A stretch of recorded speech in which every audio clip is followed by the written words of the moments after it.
On day 37 of the federal government shutdown, the pressure on lawmakers to find a deal is intensifying. This comes as top aviation leaders plan to make some big changes at the nation's largest airports. That includes Atlanta's Hartsfield-Jackson International Airport. The FAA says it plans to reduce air traffic by 10% starting Friday. That in response to the ongoing air traffic controller shortage. As essential workers, air traffic controllers are required to be on the job. They're scheduled to receive their second empty paycheck of the shutdown next week. These are real people dealing with real life circumstances. And when you don't pay somebody for 37 days and say, hey, just keep showing up and do your best, people are going to have issues, and they're mounting daily. Transportation Secretary Sean Duffy said the reduction is a safety measure. This was not a political decision. This was a data-driven decision to make the right calls, to get ahead of any issues that could happen, in the airspace that could have negative consequences.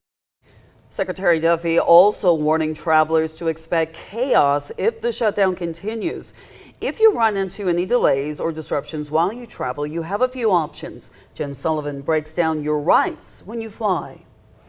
Passengers at airports across the country are dealing with delays and cancellations. The ongoing government shutdown is causing staffing shortages, and that's straining air travel. We just cannot manage it because we don't have the air traffic controllers. All of this coming as millions of people are expected to fly ahead of a busy holiday season, which is why it's so important for passengers to understand their rights at the airport. We've come a long way in the last couple of years for passengers to have rights. Melanie Fish is a travel expert with Expedia. She recommends double checking your airline's policies, but there are certain rights every passenger has. Last year, the Department of Transportation launched a list of rules that protect passengers. Airlines must automatically issue a full refund if your flight is canceled or significantly changed. That means if your domestic flight is delayed by more than 3 hours and more than 6 hours for an international flight, you are entitled to a refund. If you're flying domestically, airlines must deliver your checked bag within 12 hours of arriving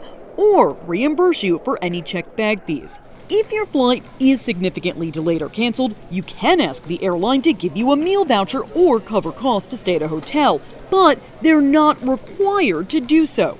This is the DOT's website. It breaks down what major U.S. airlines will pay for during flight disruptions. Look for those green checks. To avoid travel headaches during the shutdown, Fish recommends this. It's more important than ever to book that first flight of the day and a direct flight if you can. Airlines typically have 7 business days to reimburse you on a credit card, 20 days for other payment methods.